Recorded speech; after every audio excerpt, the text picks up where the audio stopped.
Saya kasih tanda bahwa orang yang diselamatkan itu pasti kudu mau dekat. Orang yang kudu mau jauh, gak masalah gak dekat Yesus, gak masalah gak ke gereja. Bukan berarti gereja menyelamatkan. Tapi orang yang diselamatkan pasti cari gereja. Udah gitu aja lah, gampang aja.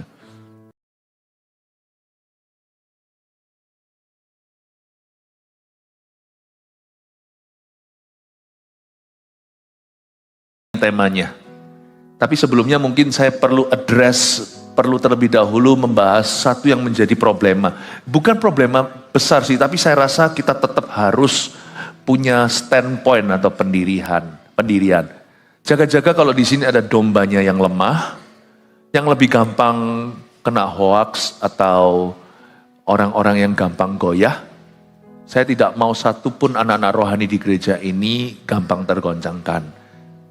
Yang gonjang-ganjing kadang-kadang yang terjadi adalah Natal bukan tanggal 25. Ya wis lah. Kalau memang bukan tanggal 25, it's okay. Memang gak tahu apakah Yesus lahirnya persis on the 25th, tanggal 25 Desember. No one knows, gak ada yang tahu. Tapi mari kita hargai pemerintah. Sudah dikasih tanggalan merah tanggal 25, ya kita rayakan bersama mumpung liburan. Kalau kita rayakan Natal tanggal 2 Desember, gini loh, yang penting itu kita harus agree dulu, Yesus lahir sungguhan kan. Ini problema orang Kristen. Kalau yang non-Kristen gak percaya Yesus ada, ya sudahlah. Tapi yang Kristen kan percaya kalau Yesus itu ada kan. Berarti kalau Yesus ada, berarti Yesus itu pernah lahir kan. Kalau enggak kan Anda gak percaya Alkitab. Nah pertanyaannya lahirnya kapan? Udahlah gak usah debat. Kalau tanggal 25 atau bukan tanggal 25, so what? Tapi saya memutuskan sebagai gembala tetap rayakan tanggal 25, wong itu liburan, pemerintah cetuskan sebagai hari Natal bersama, besok hari libur bersama, hari istirahat. Betul ya, besok masih merah kan? Enggak ya? Betul ya? Oh enggak. Kantor kita masuk. Oh luar biasa, pokoknya whatever, tanggal 25 kan hari libur nasional, hari Natal. Ya sudah, kita gak usah fanatik apa, ikuti saja. Kalau kita rayakan tanggal 2, kita masih sibuk semua hari kerja. Kalau kita rayakan tanggal 17, nah banyak sekali pekerjaan kita itu belum beres. Ya tanggal 25, buktinya kita rayakan di Jakarta kemarin, kalau di sini I See Jesus, di Jakarta judulnya atau temanya Jesus is the Answer, itu awal bulan. Kita sudah sebut satu dengan yang lainnya, selamat hari Natal, selamat hari Natal. Tapi ada yang berkata nggak setuju, bukan Desember, karena Yesus lahir bukan winter. Ya sudah, sana rayakan September. Aneh sendiri tuh. Semua orang masih gimana sibuk-sibuk ini itu, kita sudah Merry Christmas. Jadi strange, jadi weird. Gini-gini itu nggak usah dibahas lah, udahlah. Nggak usah I'm sorry sama orang, nggak usah minta maaf. Kami Gereja Mawar Sharon GMS merayakan Natal tanggal 25. So what? Yang penting kita percaya Yesus lahir dan maknanya jelas. Dia mati di kayu salib. We are the reason that he gave his life.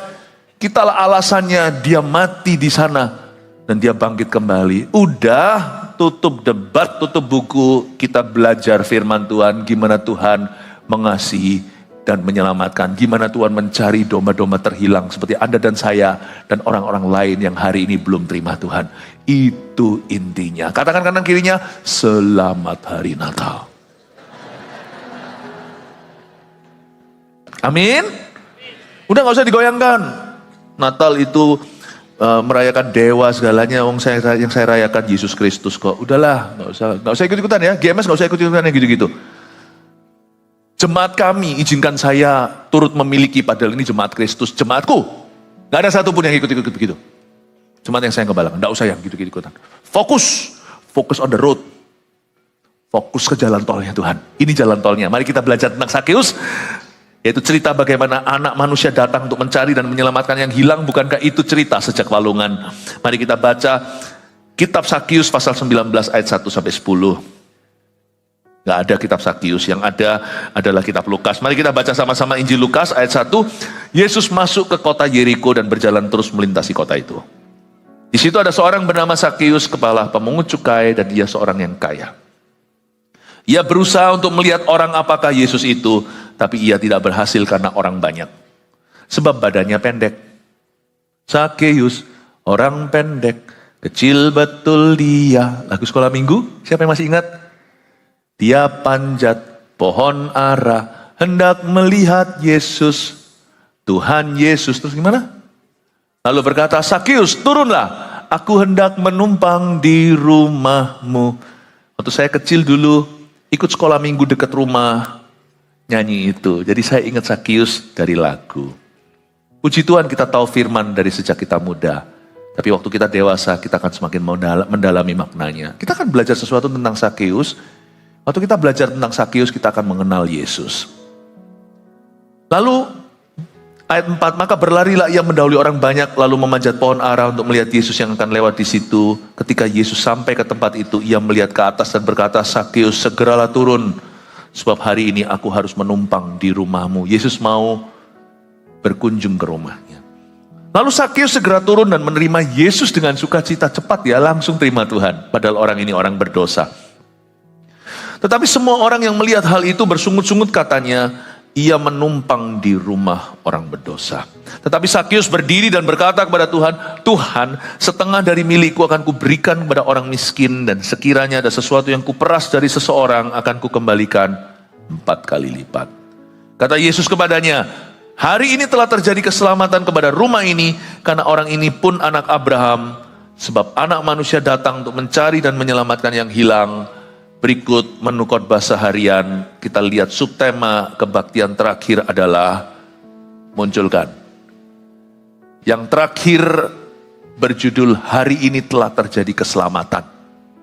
Saya ingin kita fokus pada kalimat yang kita dapatkan di ayat ke-9. Mari kita baca bersama-sama ayat 9 dan 10, 1, 2, 3. Kata Yesus kepadanya, kepada Sakeus, hari ini telah terjadi keselamatan kepada rumah ini. Karena orang ini pun anak Abraham. Ayat 10 sekalian, sebab anak manusia datang untuk mencari dan menyelamatkan yang hilang. Cerita Sakeus adalah cerita tentang Yesus. Cerita Sakeus adalah tentang salvation atau tentang keselamatan. Itulah intisarinya. Bahwa orang yang paling buruk pun bisa Tuhan selamatkan, yang paling mustahil pun tidak mustahil bagi Tuhan. Dan Yesus mengucapkan satu kalimat yang dahsyat. Dia berkata, hari ini, today.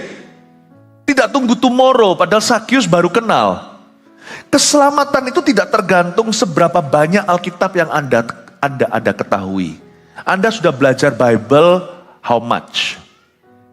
Sejauh apa? Not really.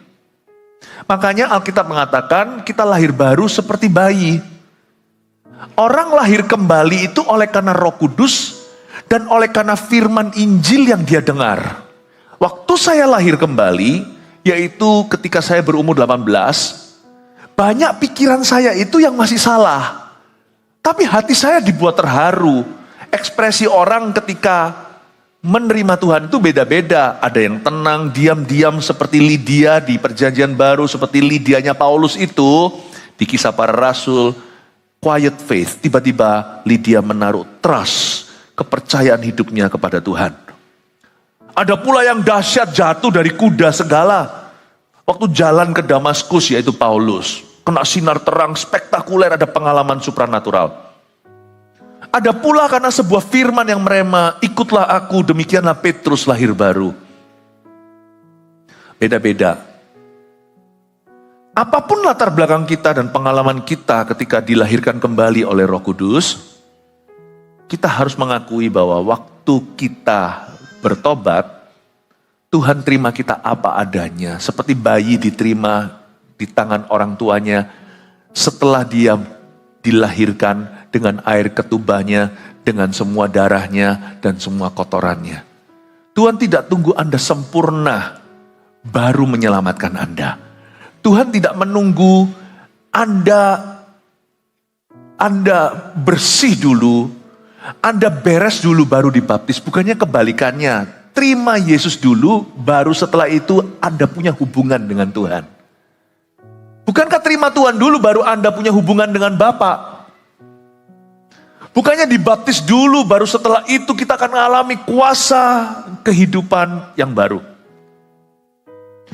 Banyak kali kita mikir, aku itu harus begini begitu baru aku mau dibaptis. Aku gak mau ikut Tuhan, masih ada ganjelan. Ikut Tuhan itu ketika Tuhan memanggilmu, ku jawab ya, ku jawab ya Tuhan. Kalau Tuhan memanggil rasul-rasulnya, dalam cerita Injil, Yesus berjalan ketemu Andreas, Yesus berjalan ketemu Yakobus, ikutlah aku. Detik itu langsung ikut. Hari ketika kita itu menerima Tuhan, hari itu kita selamat. Hari itu kita diselamatkan. Waktu Anda memutuskan untuk menerima Yesus di hatimu, Yohanes 1:12 berlaku. Barang siapa menerima Tuhan, dia diberinya kuasa menjadi anak-anak Allah. Hari kapan yang disebut hari ini telah terjadi keselamatan? Apakah menunggu si Sakeus itu sempurna? Tidak. Hari ini telah terjadi keselamatan. Yaitu hari ketika Sakeus mencetuskan dia terima Tuhan. Indahnya Tuhan itu ya. Waktu saya terima Yesus 31-32 tahun yang lalu. Kan ini pergantian tahun ya. Saya ingat loh. Saya itu masih betul-betul nol putul. Saya tuh benar-benar gak tahu apa-apa. Tapi saya mengambil keputusan ketika seorang pendeta berkhotbah, siapa mau terima Tuhan? Responi maju. Saya maju. Ada sebagian besar Anda mungkin sudah tahu cerita saya gak usah ulangi. Saya maju dan hari itu saya memberikan hati dan hidup saya kepada Yesus. Tanpa saya tahu masa depan apa yang menanti. Dan bahkan ada banyak pemikiran saya itu yang masih kurang pas dengan Tuhan. Tuhan tahu masih banyak kesalahpahaman di dalam diriku. Waktu saya terima Yesus saat itu, saya kira nanti Tuhan akan minta segala sesuatu. Lalu saya gak punya apa-apa. Tapi dalam kesalahpahaman saya tetap ikuti naluri bertobat saya. Saya dengar suara Tuhan ketika Roh Kudus templak saya, ketika Tuhan mulai jamah, responi segera. Ketika Anda menimbang-nimbang, masuklah setan.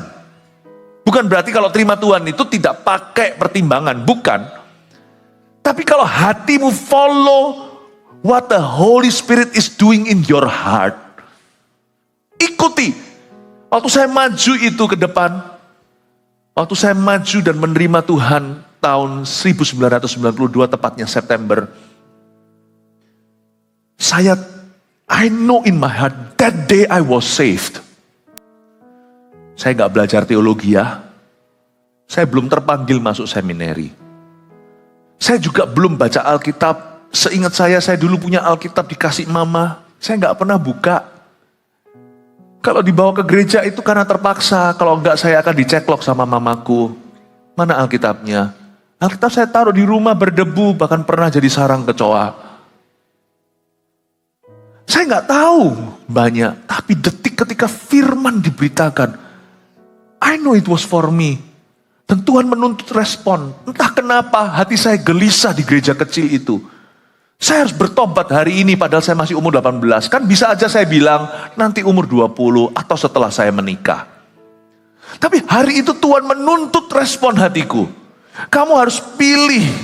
Kamu mau ikut Yesus atau kamu mau tersesat? Saya ikuti naluri bertobat. Kapan kita tahu kita diselamatkan? Bukan setelah ikut MSJ 1 atau My Spiritual Journey. Tapi kalau kita ikut itu, lalu kita kena firman, lalu kita jadi lahir baru, lain cerita. Tapi bukan program yang membuatmu lahir kembali. Tapi ketika hatimu diketuk Yesus, kau tahu, dan Tuhan menuntut responmu, jawablah ya, there and then you are saved. Saya nggak percaya keselamatan itu by installment atau dengan instalasi. Tunggu dulu, wait and see. Kamu gini atau gitu baru nanti Tuhan akan declare kamu selamat. Enggak. Saya percaya keselamatan itu diberikan cuma-cuma saat kau percaya. Cuman percaya itu lebih susah daripada kelihatannya. Karena percaya Yesus itu bukan percaya Yesus seperti setan percaya Tuhan. setan tuh percaya Tuhan loh. Setan tuh tahu Yesus adalah Tuhan. Pada waktu setan sebelum masuk ke babi, mereka lihat Yesus dan mereka tahu, kau anak Allah. Apa urusanmu dengan kami? Setan itu pengakuan iman, kau anak Allah. Apa urusanmu dengan kami? Kami ini legion, jumlah kami 4-6 ribu. Ada roh jahat di dalamnya, sama-sama teriak. 4-6 ribu berseru, we believe who you are. Dan setan berkata, apa urusanmu? Apakah engkau hendak menyiksa kami sebelum waktu? Karena setan belum waktunya dimasukkan lautan api. Dan Yesus perintahkan mereka masuk babi karena setan yang memang minta begitu. Bukan dengan cara gitu. Kalau cara gitu itu gak personal gitu loh. Itu lebih doktrinal. Yesus siapa? Tuhan. Yang disebut keselamatan, iman yang menyelamatkan atau saving faith atau saving grace adalah not just believing right dalam bahasa Inggrisnya. Bukan cuma percaya hal yang benar. Seperti orang kalau kuesioner ada pertanyaan, multiple choice, Yesus adalah A. Tuhan, B. Nabi saja, C. Buronan. Langsung ada cawang, A. Tuhan. Bukan yang gituan, betul juga jangan salah. Kalau kita salah percaya ya alamatnya nggak betul. Anda mau send bolak-balik ya emailnya salah. Tetap harus doktrinnya betul. Doktrin awal untuk keselamatan tuh nggak rumit. Gak melibatkan persepuluhan, baptisan Roh Kudus dengan tanda berbahasa lidah, tentang eklesia atau tentang ilmu bergereja, gak rumit. Do you believe? Apakah Anda percaya? Kalau Yesus mati di kayu salib itu sebagai anak Allah tidak berdosa, lahir dari perawan Maria, dan Yesus mati di kayu salib itu untuk menebus dosamu. Do you believe? Kalau dia bukan manusia biasa, bahwa anak Allah adalah Allah, dan pada hari ketiga dia bangkit, mana ada manusia mati bisa nyerahkan nyawanya, lalu mau bangkit seenaknya, dikembalikan nyawanya. Itu kalau bukan Allah, dia bukan manusia biasa sekalipun lahir sebagai manusia. Do you believe kalau dia bangkit pada hari ketiga? Yes, berarti alamatmu tepat. Tapi itu sendiri tidak menggaransi, karena setan pun percaya semua itu dan setan tahu. Setan tahu siapa Yesus. Yang membuat saving faith itu beda adalah karena iman yang menyelamatkan itu personal. Detik di mana saya percaya Tuhan 32 tahun yang lalu. Saya bukan hanya tiba-tiba lewat khotbah seorang pendeta. Lewat khotbah saya diselamatkan. Saya jadi ngerti. Makanya itu kalau Injil diberitakan pada orang baru itu harus simple. Sederhana. Tapi kalau setelah Anda kenal Yesus 20 tahun simple gitu aja, sudah waktunya ke asas-asas berikutnya. Nggak cuma ke asas-asas dasar. Tapi orang meresponi Tuhan. Kadang-kadang Tuhan itu bisa ketuk pintu lewat khotbah yang rumit misalnya, karena khotbah itu pemuritan. Tapi ada orang yang belum percaya, atau yang Kristen KTP-an, atau apalagi yang non-Kristen. Ada kalimat tertentu tiba-tiba itu masuk ke hatinya, dan dia sadar Yesus adalah Tuhan. Responi. Yang membuat saving faith, iman yang menyelamatkan itu beda adalah bukan cuma doktrinal, Yesus bla bla bla. Bukan, tapi hai Philip Mantova, 32 tahun lalu Tuhan menuntut respon ini. Tuhan tanya, will you trust me with your life? Itu beda. Bukan cuma, do you believe who I am? But will you apply me upon your life? Bukan cuma apakah kamu percaya aku ini siapa, tapi lebih tepatnya, akankah kau percayakan hidupmu kepadaku? Wow, itu yang membuat bedanya kita dengan percayanya setan. Anda baca di Yakobus, iblis pun percaya Yesus adalah Tuhan. Yang membuat beda, yang membuat saya susah bertobat adalah, kita semua punya latar belakang, saudara. Dan kita punya kondisi, sikon kita beda-beda, atau bahasa Inggrisnya, there are circumstances surround our life. Itu semua circumstances atau semua kondisi sikon di dalam hidup kita itu gak pernah akan tepat waktu untuk kita bertobat. Apapun itu, bertobat itu selalu lawan arus untuk terima Yesus. At some point kita harus memilih, kita mau ikut siapa dalam hidup ini. Gak bisa cuma doktrinal, you percaya siapa Tuhan. Tapi, akan Akankah setelah Anda percaya Tuhan itu siapa? Akankah kau percayakan hidupmu kepadanya? Saya dituntut itu waktu saya umur 18 tahun. Beberapa di antara Anda waktu umur 42. Beberapa lagi waktu umur 78. Kapanpun Tuhan berfirman, jangan keraskan hatimu seperti di Marah dan Meribah. Setiap kali Yesus ketuk pintu, tidak ada jaminan kapan lagi dia akan ketuk. Itu saving faith. Bedanya percaya dengan setan itu di sana bedanya. Dan bagi kasusnya Sakius, beda kita, beda dia. Dia responi dengan radikal. Dia berkata, setengah hartaku akan kukasih ke orang miskin. Setengah lagi 50%. Aku akan mulai lihat pembukuan. Siapa yang kuambil, yang kusimpan, tidak kusetorkan ke negara. Tapi orang yang kuperas akan kukembalikan 4 kali lipat. Dari margin aku ambil untung dari orang itu, tak balikin 4 kali lipat. Ini adalah proposal yang berani.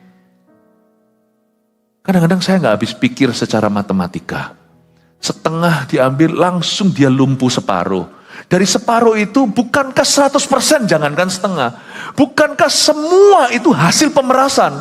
Nggak mungkin yang namanya Sakius, kepala kantor pajak zaman itu wilayah mana, bisa sekaya itu, karena Alkitab berkata di ayat 2, ia seorang yang kaya, artinya sangat kaya. Sakius ini Yahudi. Dia adalah bangsa jajahan Romawi. Kok bisa dia itu tajir? Kok bisa kaya sekali?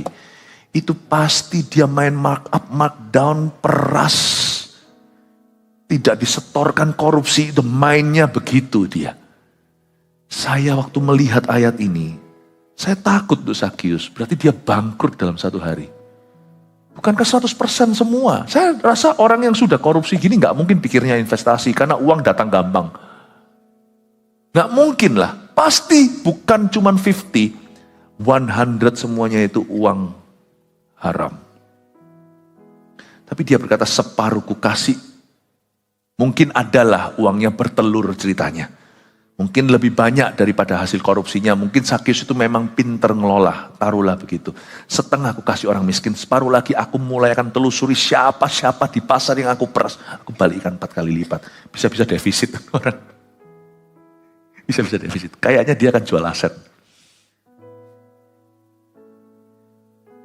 Ayat ini jangan diterapkan ya. Itu ada orang kaya, jual setengah hartamu, kasih ke Mawar Sharon Peduli. Ini ayat kesadaran diri.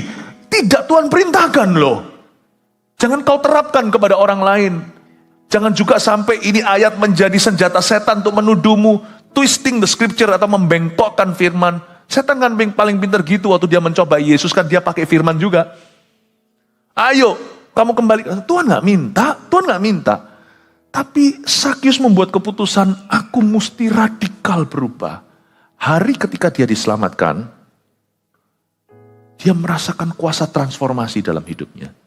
Pertanyaannya, gak takut apa dia tiba-tiba bangkrut sehari? Tapi ada satu kalimat sini yang sangat-sangat menjelaskan. Bahwa Tuhan tidak pernah meninggalkan orang yang bertobat. Orang yang terima Tuhan langsung jadi urusan Tuhan. Karena hari itu kau jadi anak. Mana ada bapak menelantarkan anaknya kalau ada di dunia ini, bahkan ibu kandung yang menyangkal anaknya. Sekalipun bapak ibuku menolak aku, engkau Allah akan selalu menyambutku. Ada satu ayat di sini yang seringkali kita abaikan, cuman seperti ayat dekorasi. Padahal kalau ada baca, itu menunjukkan bahwa I am a covenant God. Tuhan berkata, aku memang gini loh ceritanya. Alkitab itu kadang-kadang sangat minim. Yang diceritakan cuma segitu. Ada satu pertanyaan tadi kepada saya. Lalu Sakius jadi apa? Enggak tahu. Enggak ditunjukkan kelanjutannya. Tapi kok saya percaya ya, bukan Sakiusnya. Karena saya kenal Yesus. Saya tahu yang Yesus lakukan tidak mungkin sia-sia. Pasti Sakius enggak bertobat lalu kembali murtad. Enggak mungkin. Sakius pasti jadi sesuatu. Karena Yesus pernah berfirman di ayat lain, bukan tentang Sakius, tapi tentang siapa saja. Siapapun yang Bapak taruh di tanganku tidak akan hilang. Yesus berkata gitu, aku tahu siapa milikku. Siapapun yang Bapak taruh di dalam tanganku, I make sure none goes missing. Tidak akan ada yang bisa merampasnya dari tangan saya. Kira-kira gitu dalam versi sehari-hari. siapapun yang Bapa taruh, tidak ada orang bisa datang kepadaku kalau bukan Bapa yang menariknya datang kepada saya. Itu ada ayatnya. Dan kalau Bapa menaruhnya di tanganku, aku pastikan tidak ada yang hilang.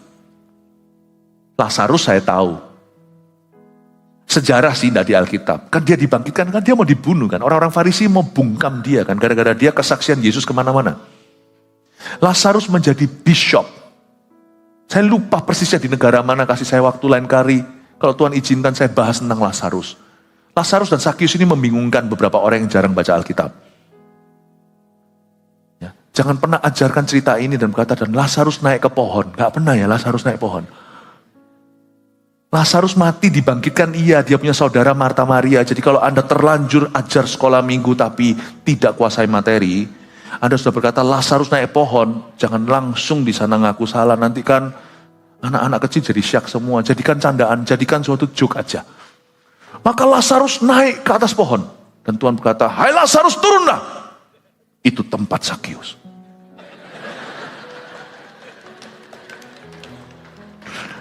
Tapi lebih bagus lagi kalau Anda tidak salah. Makanya kalau mau jadi guru sekolah minggu, bukan guru sekolah minggu ya, kakak Eagle Kids, pastikan Anda baca Alkitab dulu.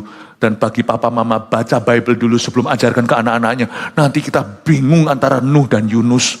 Nuh itu masuk ke perut ikan, bukan. Masuk ke Bahtera, yang masuk ke perut ikan itu bukan Yunus. Bukan, aduh saya jadi bingung. Siapa? Paulus yang masuk ke ikan paus. Bukan Pak.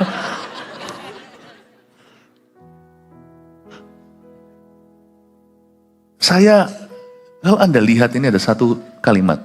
Perhatikan ayat 9. Kata Yesus kepadanya, hari ini telah terjadi keselamatan kepada rumah ini. Jadi Tuhan gak tunggu besok. Detik itu. Padahal Lazarus. Sakius belum bisa melakukan, belum sempat. Karena itu masih malam. Dia mau lakukan besok pagi di pasar. Kan perlu waktu untuk hitung-hitungan. Ambil setengah, dikembalikan. Dia belum sempat melakukan apa-apa untuk membuktikan imannya. Tuhan sudah kasih dia keselamatan. Coba baca. Ini sangat konsisten. Yesus itu gak pernah pelin-pelan. Dia selalu konsisten. Kenapa saya ikut Tuhan? Tuhan itu mudah dipercaya. Sungguhan manusia itu lebih susah dipercayai. Kenapa saya ikut Yesus? Yesus itu paling masuk akal. He's the most believable. Yesus ini dan Yesus di ayat lain, Yesus yang sama. Dahulu, sekarang, selama-lamanya. Kesaksian orang bagaimana Tuhan mengubah hidup mereka, sama karakternya. Kalau Anda investigasi, TKP, tempat kejadian, kalau Anda selidiki, Yesus yang mengubah hidup seseorang di ruangan ini, di zaman modern milenial ini, itu persis sifatnya sama Yesus yang kita lihat di Injil. Gak pernah berubah. Makanya kalau saya mau serahkan anak, saya hanya kuepangkan ke satu, anakku, tiga-tiga saya hanya kuepangkan ke Tuhan Yesus. Karena dia yang gak berubah. Yesus ini luar biasa. Yesus kasih keselamatan kepada penyamun di sisi kiri atau sisi kanan. Entah yang mana. Salah satu, Yesus berkata, sore ini kamu dengan aku ke Firdaus. Itu orang belum bisa pelayanan. Orang itu belum ikut MSJ. Bahkan tidak mungkin dibaptiskan. Wong dia berlumuran darah. Dia itu adalah hukuman. Yesus berkata, detik kau percaya, kau selamat. Please do not doubt your faith. Kalau Anda belum percaya Anda sudah diselamatkan, ayo terima Tuhan. Dan mulai hari ini jangan ragu lagi. Jangan ragu lagi. Amin. Di kebaktian yang lain saya tidak bahas di sini ya. Saya kasih tanda bahwa orang yang diselamatkan itu pasti kudu mau dekat. Orang yang kudu mau jauh, gak masalah gak dekat Yesus, gak masalah gak ke gereja. Bukan berarti gereja menyelamatkan. Tapi orang yang diselamatkan pasti cari gereja. Udah gitu aja lah, gampang aja. Pasti. Orang yang diselamatkan pasti haus firman. Tidak ada bayi sehat itu gak cari susu. Pasti cari firman. Ada orang Kristen yang gak baca Alkitab juga fine, I'm fine, thank you. Gak ke gereja juga gak nyari. Tapi dia ngaku Kristen. Saya rasa bukannya dia kehilangan keselamatan. Dia memang gak pernah diselamatkan. Sebab orang kalau diselamatkan itu ada tandanya. Kelihatan gitu loh tandanya. Orang kalau flu pasti ada tandanya lah. Orang kalau selamat itu pasti ada tandanya. Tandanya adalah seperti Sakius. Dia kudu mau dekat, bukan mau menjauh. Lari, naik pohon.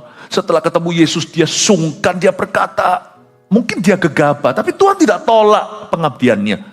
Aku mau kembalikan setengah, kasih ke orang miskin, separuh lagi nanti aku akan hitung-hitungan 4 kali lipat ku kembalikan.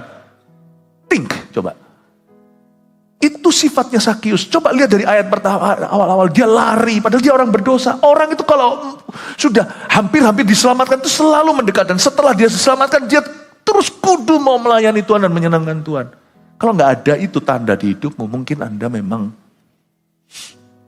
nggak selamat. Ya. Orang kalau cinta itu juga pasti ada tandanya. Laki-laki yang cinta sama ceweknya, pastilah. Malah harus ditantang. Malah kalau Anda diberitahu I love you oleh seorang pria tapi gak pernah dijamah, gak pernah dia berusaha, gak ketemu ya gak apa-apa berapa minggu. Satu, mungkin dia tidak cinta padamu. Atau dua, mungkin Anda kamuflase saja, mungkin yang dia cintai sesama pria. Cinta itu pasti ada gregetnya. Coba lihat kanan kirinya dan berkata, where is your greget? Pasti ada. Saya nggak bahas di sini ya. Itu saya sudah bahas tadi soalnya tandanya. Tapi ingat ya, seperti penyamun yang di samping Yesus, demikian pula Sakius. Yesus itu konsisten. Detik di mana kau percaya dia dengan segenap hati, bukan hanya percaya dia siapa, tapi Anda mempercayakan hidupmu kepadanya. That day you're saved. Hari itu kau selamat. Saya umur 18. Dengan orang yang bertobat umur 40, orang yang bujangan bertobat, dengan orang yang sudah menikah, orang yang sudah berkeluarga, orang dalam masalah dengan orang yang gak punya masalah, waktu mempercayakan hidupnya, beda groundnya. Beda groundnya, tapi tetap tuntutannya sama. Saya sebagai orang umur 18 tahun, waktu saya dituntut membuat sebuah pilihan, pikiran saya itu macam-macam, saudara. Waktu saya dipanggil Tuhan itu, waktu saya bertobat, sekaligus hari yang sama itu saya terima panggilan. Karena memang kebetulan saya bertobatnya di waktu strategis, yaitu SMA 3 ketika saya harus memilih jurusan. Saya ini mau jadi pengusaha, mau jadi dokter, atau mau jadi apa. Dan waktu itu di saat saya bertobat, sekalian saya menerima panggilan jadi hamba Tuhan. Jadi pikiran saya, coba bayangkan sebagai umur 18 itu susahnya saya. Jangan pernah remehkan anak muda. Anak muda itu punya kesusahannya. Jangan orang tua sekarang tidak memahami dunia anak muda berkata, kamu itu loh, kamu itu gini-gini. Coba hargai mereka. Saya pun belajar untuk menghargai orang-orang muda karena kita sekarang itu sudah tidak pada usianya mereka. Tapi orang muda itu struggle-nya real loh. Stresnya itu nyata loh. Kalau kita orang tua, kamu tahu apa? Kamu tuh gak punya masalah yang nyata. Masalah kita seringkali kesalahan papa mama, kita meremehkan anak-anak kita. Masalahnya papa mama itu loh baru nyata. Tapi ternyata anak muda itu juga punya masalah loh. Bagi kita yang jalani hidup, kita sudah mengarunginya. Mereka di depan itu penuh kekhawatiran. Tahukah Anda, anak Anda mungkin penuh kekhawatiran karena mereka masih belia. Dan di depan itu mereka nggak tahu. Susah percayakan Yesus. Makanya saya kagum anak-anak AOG kita bisa mempercayakan hidup dan masa mudanya pada Tuhan. Itu berani loh. Itu iman. Nggak ada iman, nggak mungkin mereka berani ikut Tuhan. Karena kita yang mempercayakan diri di usia belasan, kalau kita nggak percaya Yesus sungguhan, jangan-jangan kalau nanti aku percaya Yesus, kau jadikan aku pendeta. Ada beberapa kesalahpahaman. Jangan sampai kalau nanti pengusaha lain lagi, yang uangnya banyak lebih susah. Lebih gampang masuk lubang jerami yang namanya unta. Nanti kalau aku percaya Yesus diminta semua uangku. Ya kan? Anak muda juga sama. Karena kenikmatan dunia, kalau nanti aku dibaptis, ini gak boleh, itu gak boleh, merokok gak boleh, dugem gak boleh. Anak muda juga punya struggle-nya sendiri. Makanya itu terima Yesus itu perlu iman. Karena waktu kita terima Yesus, bukan cuma kita terima Yesus, hidup kita serahkan. Mulai hari ini, apa kata Tuhan? Nah itu yang buat susah. Saya umur 18 tahun, saya harus terima Yesus. Saya nggak tahu nanti saya nikah sama siapa. Saya kalau dipanggil Tuhan jadi pendeta, nggak tahu nanti saya makan apa. Nggak tahu kemudian hari nanti karir saya gimana. Saya berada di mana.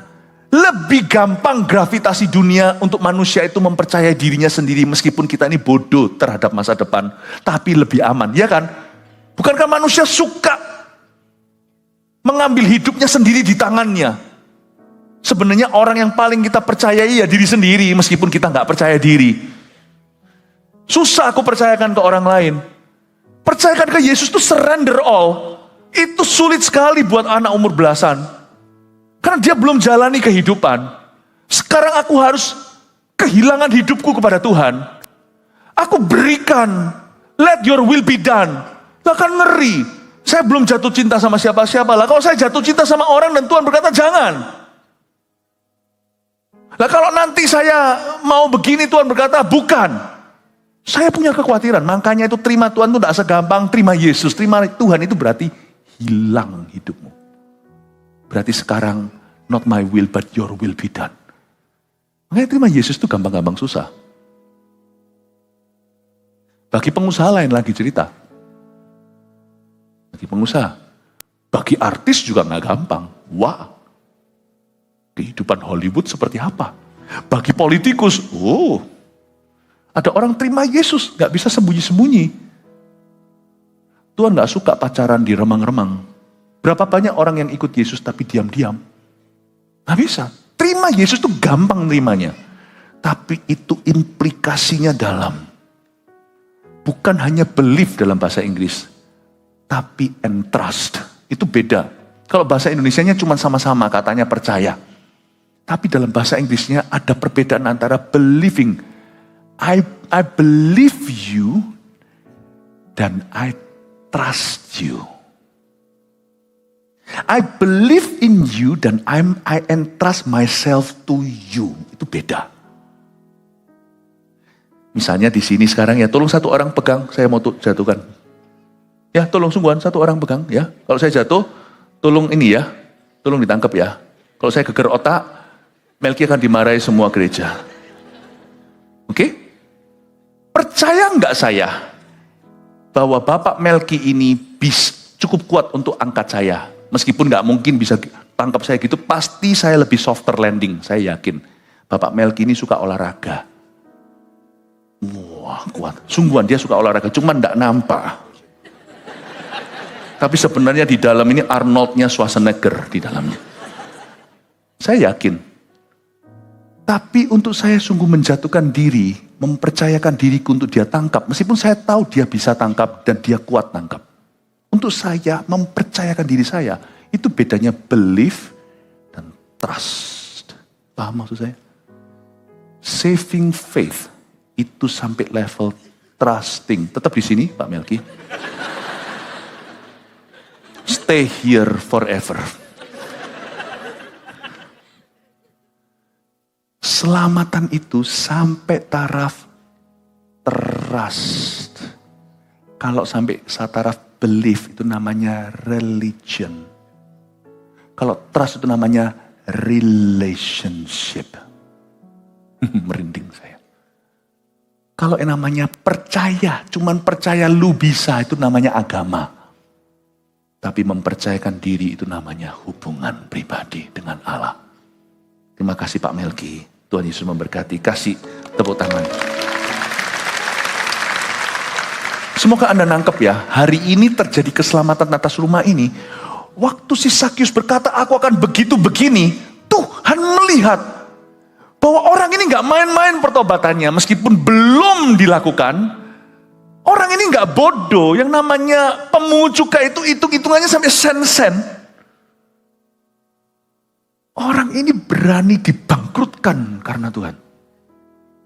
Dulu berhalanya dia mamon, uang. Ternyata bukan annyeonghaseyo tapi kerincing-kerincing begini. Sekarang Tuhan Yesus melihat, sekalipun Allah Maha tahu, hari itu Sakyus mendemonstrasikan bahwa Allah lamanya dilengserkan, ganti Tuhan. Uang turun tahta. Yesus naik tahta. Dan dia berkata, Tuhan, separuh akan kukasih orang miskin. Setengah lagi. Tuhan Yesus tidak berkata, jangan. Kalau saya mungkin tidak kuat terus terang. Saya bilang, jangan. Tapi Yesus itu bukannya Raja Tega. Karena Yesus punya janji. Karena itu Yesus itu secure. Yesus itu aman. Saya suka ikut Tuhan. Karena Tuhan itu adalah pemimpin yang besar. He's our great leader. Orang lain panik, dia tidur. Semua orang diombang-ambingkan tenggelam, dia bobok siang. Semua orang ketakutan, Yesus berkata, hai kamu kecil iman. My God, He knows what He's doing. Kenapa saya ikut Yesus? Dia sudah teruji, dia sudah pasti. Dia nggak pernah panik. Kalau saya jadi Tuhan Yesus, kebetulan kalau itu hamba Tuhan bukan Tuhannya, saya pasti berkata, jangan, jangan. Tetapi Yesus berkata, diam aja. Yesus cuma ngomong ini. Lihat ayat 9 lagi, hari ini telah terjadi keselamatan pada rumah ini. Karena, pahami, orang ini pun anak Abraham. Tuhan berkata, hey, just do what you say you will do. I will not allow you to be bankrupt. Coba baca di ayat mana. Ini bukan bicara tentang kemakmuran, oke? Ini bukan soal harta. Nggak ada urusannya dengan harta dunia. Yang disebut penyertaan Allah, bukankah di perjanjian baru dikatakan, kenapa kamu takut? Konteks ayat itu, bukankah Tuhan berjanji untuk memeliharamu? Itu Tuhan bilang, kamu jangan cinta uang. Bukankah sudah cukup Tuhan berkata bahwa sekali-kali aku tidak akan meninggalkanmu? Itu konteksnya bukan penyertaan semua. Itu penyertaan financially. Tuhan berkata, kamu anak Abraham. Tuhan tenang aja, lakukan. Tidak apa-apa lakukan. Tapi Tuhan, dan disinilah kita tidak pernah mengerti apa yang sesungguhnya terjadi sama Sakius. Saya yakin Sakius besok hari berkata, kilaf-kilaf, bicin-bicin gak jadi, enggak. Kalau gitu pertobatannya palsu. Tuhan pasti izinkan dia melakukan itu. Tapi dalam melakukannya, Sakius akan melihat mujizat. Yesus yang suruh muridnya nelayan itu ambil koin untuk bayar bea. Bea bait Allah itu satu untuk Petrus, satu untuk Yesus. Pada waktu dia mulai melakukannya, saya percaya akan ada mujizat Allah. Coba tunjukkan di ayat mana Abraham bangkrut, tunjukkan. Tunjukkan Ishak bangkrut, tunjukkan di mana ayatnya. Tunjukkan di mana Yakub bangkrut, tunjukkan Yusuf bangkrut, tunjukkan. Dia anak Abraham. Langsung Yesus adopsi dia. He is my business. Akankah kuizinkan orang bertobat ditinggalkan?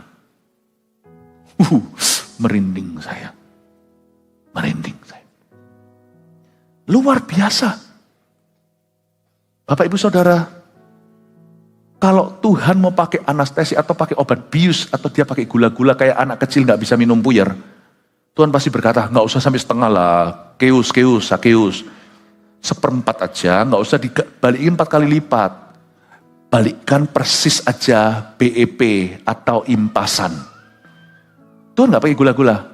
Do that, lakukan. Karena Tuhan Raja. Tapi di hati Tuhan tahu aku gak punya rancangan celaka. Gak ada orang bertobat yang akan ditinggalkan oleh Allah. Bukan berarti dia akan dibuat makmur kaya raya, bukan. Pesugihannya dia itu harus didetoks secara ilahi. Tetapi ketika dia laksanakan maksud hatinya untuk bertobat, di tengah jalan tiba-tiba seperti si kusta, loh aku kok tahir? Saya yakin roti yang dia pecah, loh setiap akhir bulan, loh kok nggak habis-habis? Loh tetap dia laksanakan bagiannya setengah untuk orang miskin, yang satu lagi dikembalikan 4 kali lipat. Tapi waktu dia memecah-mecah roti itu, maka roti itu berlipat-lipat kali ganda. Dan dia berkata, loh kok gak habis-habis? Sakius pasti berakhir dengan berkata, how great thou art. Waktu saya bertobat, saya kira matilah aku. Sungguhan. Tapi suatu hari saya dapat janji, barang siapa kehilangan nyawanya untuk aku dan untuk Injil, dia akan memperolehnya kembali. Tapi barang siapa menyelamatkan nyawanya, dia akan kehilangannya. Salah satu hal, konyol ya, jangan tertawa, oke? Salah satu hal yang membuat saya sulit bertobat zaman dulu, karena saya punya banyak musuh. Musuh saya sih musuh anak remaja lah ya. Tapi saya suka tawuran dulu. Gak kelihatan kan modelnya? Gak boleh gini ya, ini 1, 2, 3, ini sekarang paslon. Haleluya. Saya dulu banyak musuh, jadi lucu, duniaku kan beda. Kalau dunia orang sekarang kan realitanya beda. Sekarang udah gak relevan, tapi zaman dulu itu relevan buat saya. Karena digebuk itu sakit. Dan saya dulu sudah banyak investasi di mana-mana, gebukin kanan kiri. Jadi saya mikir, kalau saya ikut Tuhan, salah satu ayat yang jadi stumbling block to me, saya gak mau bertobat terima Tuhan adalah tampar pipi kiri, tampar pipi kanan, kasih pipi kiri. Dan saya gak menemukan itu ilmunya di karate. Taekwondo gak ada. MMA, mati. Saya berkata, Tuhan, kalau aku bertobat, terus ada retaliasi. Saya masih ingat di Singapura dulu, saya berkelahi itu sampai lari ke Changi. Saya dulu cabut dari Singapura itu karena berkelahi sama orang-orang Taiwan. 30 orang datang ke kos-kosan saya, teman saya orang Indonesia setia kawan. Kok bisanya pas saya digempur, mereka semua nonton. Gitu katanya mau bela temennya.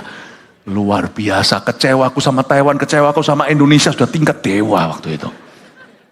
Berantem lah saya, nggak lawan 30, saya negosiasi. Untungnya saya pinter jagoan untuk bisa tawar-menawar. Lu orang 30, curang lu, kasih aku 3, kasih aku 2 lawan saya. Begitulah ceritanya Wong Fei Hung dulu. Pukul, orang ketiga maju, pakai kayu pukuli kepala saya. Itu saya masih ingat, langsung saya lari ke Changi karena mereka kalah. Saya takut digebukin. Saya berkata sama Tuhan, tampar pipi kiri, kasih pipi kanan. Nggak bisa Tuhan. Aduh Tuhan, for me to trust you, that means my life is in danger. Itu saya dalam bahaya. Yang Singapura sih aman. Yang Indonesia lebih bahaya. Dulu saya pernah dibawakan di salah satu sekolah swasta saya SMP di Surabaya. Itu bawa golok. Di tengah-tengah jalannya kepala sekolah kantornya. Mana Philip Mantova? Itu golok di sini. Mana? Ada pembunuh bayaran. Masa sih Pastor Philip dulu seseru itu? Iya, nantikan film saya di Netflix.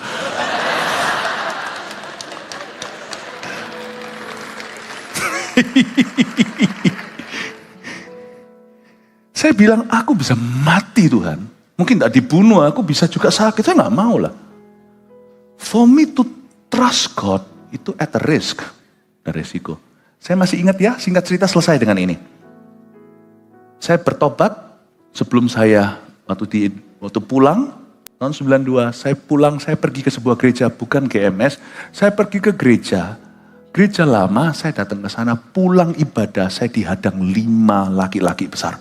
Saya nggak tahu mereka siapa, saya dipegang kerahnya, dipukulkan ke tembok, cuman saya pinter, kaki saya gini kan, jadi nggak kena ke kepala saya. Belajar dari saya, nanti saya buka les-lesan. Itu mereka mau pukuli saya di gereja. Dan saya tidak kenal mereka. Ini mungkin musuh lama. Atau siapa, nggak tahu. Mungkin adiknya pernah saya pukul, kokonya nggak terima. Saya nggak tahu lah. Saya nggak tahu tahun 93 kalau nggak salah. 92 langsung. Saya langsung pikiran ayat itu ditampar pipi kanan, kasih pipi kiri. Atau sekarang aku tampar pipi kanan dan pipi kiri mereka.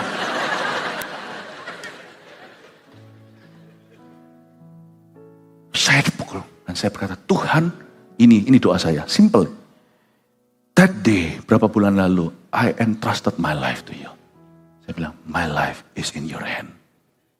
Udah, saya tutup mata saya. Wah, itu romantis sekali. Kaki begini, tutup mata. Saya tutup mata saya, tiba-tiba basah muka saya. Lepas kerah saya. Saya diludahi oleh 5 orang. Lalu ngomongnya macam-macam, pengecut lah, apalah, kamu nggak layak, kita pukulilah segala. Lalu mereka pergi, saya berkata, haleluya. Tinggal raup saja, hilang kok ludah mereka. Sampai hari ini saya tidak pernah dipukuli siapa-siapa, sungguhan loh. Sekarang yang mau mukuli saya mikir seluruh gereja akan marah. Suatu hari di Diandra, di salah waktu Natal tahun berapa itu saya lupa, 2000 awal. Saya didatangi satu orang jemaat setelah saya berkhotbah. Ya, waktu itu lama di GMS Revival zaman yang lalu. Maju ke depan satu orang, Pastor Philip. Ya, Shalom, apa yang bisa saya bantu? Ingat saya nggak enak loh digituin orang. Ingat saya enggak, itu tiba-tiba dikasih teka-teki gitu loh. Saya kalau jawab nggak bisa jawab, rasa kayak orang bodoh atau orang yang jahat melupakan sahabat. Lalu saya nggak bisa ingat, sorry ya saya ini yang kurang pinter, sorry maaf. Dulu saya Pastor Philip pukuli, mati aku. Itu habis khotbah, jas saya bagus, kalau ditangkat kerah lagi saya trauma.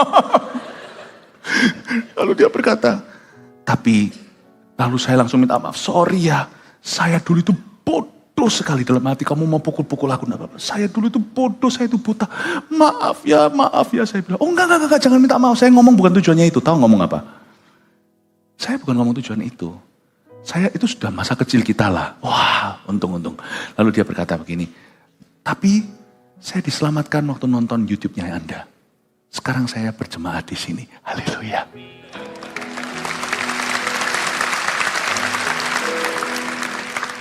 Tuhan jaga orang bertobat. Cuman dalam kasus saya, Tuhan gak jaga wajah saya untuk terima ludah. Ya ampun Bapak Ibu. Whatever it is konsekuensinya, serahkan ke Tuhan. Kalau Anda sudah percayakan ke Tuhan, itu bertobat. Bukan percaya saja, percayakan. Nah ini dia, kata ini bagus. Bukan percaya, believe itu percaya. Trust itu percayakan. Dua-dua mesti ada kalau Anda ikut Yesus. Kalau Anda sudah percayakan, hidupmu di tangan Tuhan. Hidup mati, sekalipun kalau hari itu saya dipukuli sampai mati, saya terimalah, anggaplah saya martir dalam kebenaran. Tapi gak pernah tuh sampai hari ini Tuhan menjagaku seperti biji mata. Meskipun saya siap untuk terima konsekuensi apa saja. Tapi sampai hari ini kemuliaan Tuhan demi kemuliaan Tuhan nyatakan. Bukan berarti hidup mulus dan enak. Tapi ikut Tuhan itu ada penyertaan. Listen to me. Bukankah dia anak Abraham? Dengar kata itu. Tuhan berkata, He's my son. Ludah tidak seberapa. He is my son. Kalau Tuhan menunjukmu dan berkata, dia anak perjanjianku. Dia anaknya Abraham. Dia orang pilihan. Orang bertobat itu begitu. Entah engkau tobat dari selingkuh, kekerasan, korupsi, whatever it is. Lakukan bagianmu. Jangan cuma minta ampun kalau Tuhan suruh Anda melakukan sesuatu. Kembalilah melakukan itu dan memperbaiki kesalahan. Percayalah pada saat Anda bertobat. Jangan hanya berhenti berdosa, tapi percayakan hidupmu selamanya kepadanya. Itulah keselamatan. 3 poin sini saya selesai. Munculkan 3 langsung rangkuman apa yang saya khotbahkan. Hari keselamatan adalah hari ketika kita menerima Yesus secara pribadi sebagai Tuhan. Lihat ya, bukan ketika Anda jadi orang baik. 2, kuasa keselamatan adalah transformasi Roh Kudus dalam diri orang berdosa. Ada perubahan, gak mungkin lah orang diselamatkan gak berubah. 3, detik kita diselamatkan, Tuhan punya panggilan dan perjanjian atas hidup kita. Hai anak Abraham, tolong difoto. Ya, masukkan saya juga gak apa-apa. Haleluya, kasih tepuk tangan untuk Tuhan Yesus. God is so good. Udah difoto tadi? Mari kita bangkit berdiri. Love you church, God bless you.